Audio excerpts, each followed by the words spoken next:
How's it going, everyone? This is MindBlank. Welcome back to my channel, where today we are building an awesome $1,000-ish Ryzen 5 system. I believe is the best workstation and gaming PC that you can build right now in this budget.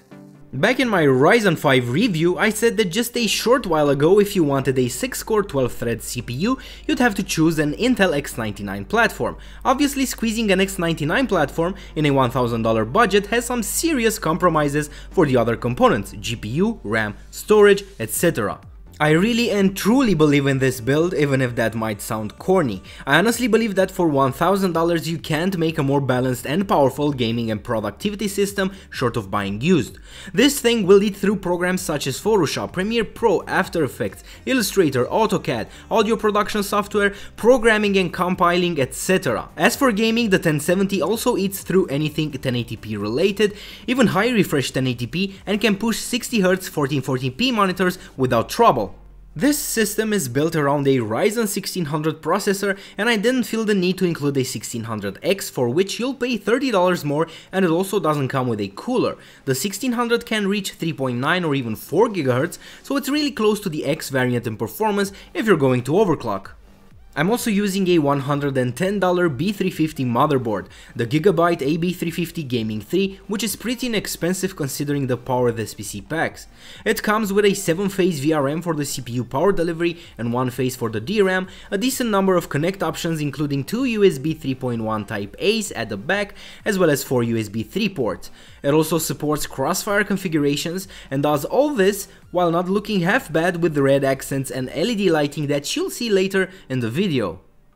Speaking of LED lighting, I'm using 16GB of 3000MHz CL16 RAM from Gale, the Evo X RGB kits. There's a $20 difference from the 3200MHz option they have, and I don't feel that 200MHz extra will make or break this entire system compared to the savings.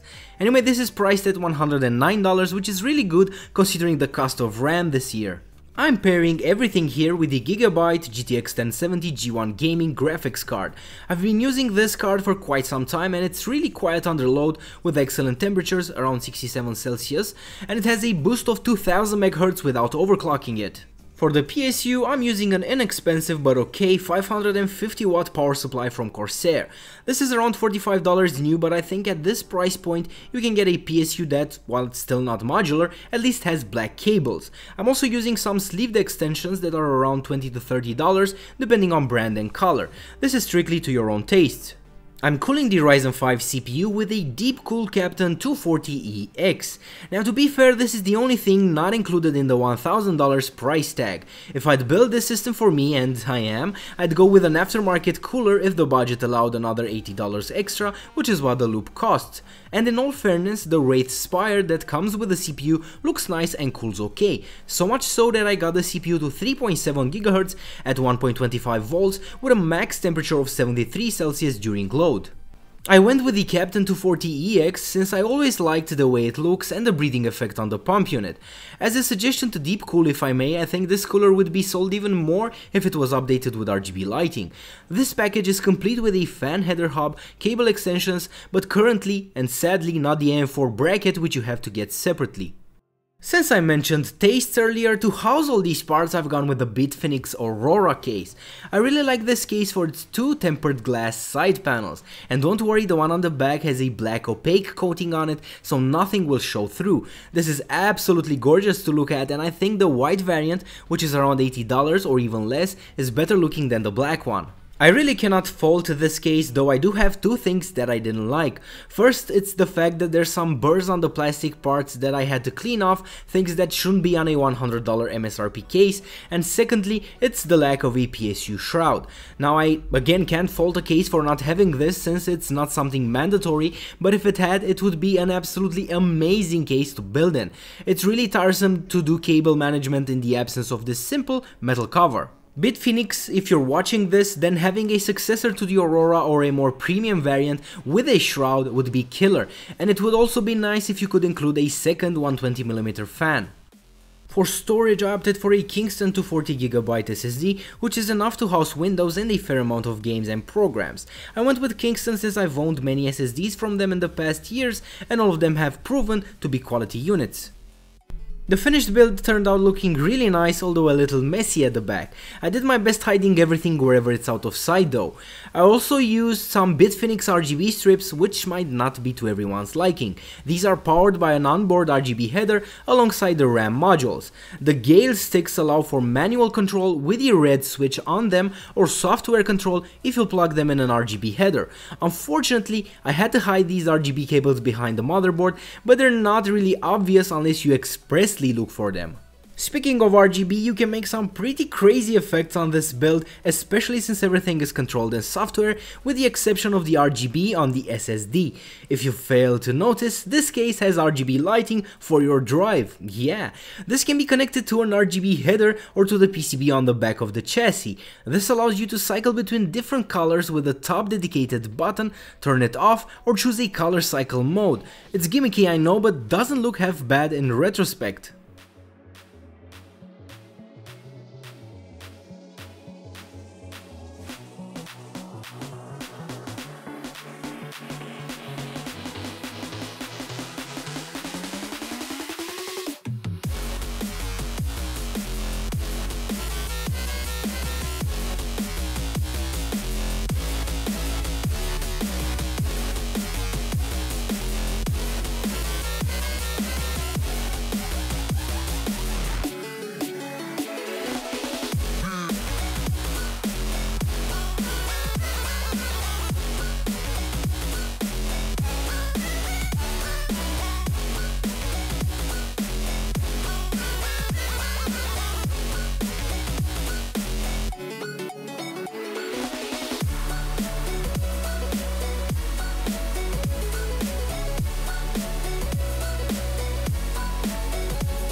I also appreciate the Aurora's case tinted main glass panel. This is really great when using the PC at night in a dimly lit room. You don't have to enter software and lower the brightness of your RGB parts, and it does this while still having everything inside perfectly visible.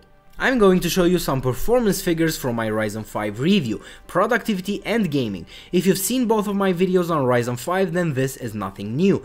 Keep in mind that I'm benchmarking games with high settings, which is a good middle ground actually, since some people want to see how this would power a high refresh 1080p monitor, not a normal 60Hz one.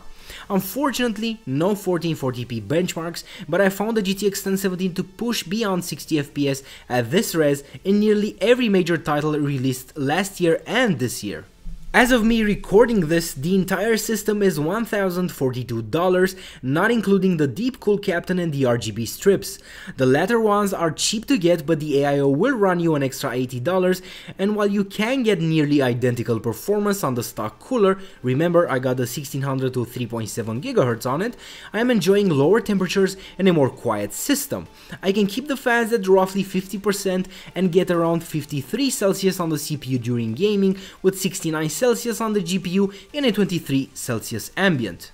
There's links in the description to the PC part picker list of this build. If you intend on building this very PC, please let me know what you kept and what you changed from what I'm showing here. One thing I can guarantee you is that you'll not be disappointed with the performance of this build relative to the price tag. That being said, this is catering more towards people on a 2 or 3 years upgrade cycle rather than those that upgrade every year. I'm assuming that people that are doing the latter can look towards an even faster Ryzen 7 or maybe an equivalent X99 platform paired with something like a GTX 1080 or 1080 Ti. Alright guys, let me know your thoughts and opinions on this system and how you would change this build without significantly breaking the $1,000 budget. Find me on Twitter and check out my Patreon page linked in the description. A big thank you to the manufacturers that made this build possible, AMD, Bitfinex and Deepcool, and to you for supporting this channel by subscribing. See you next time everybody, bye bye.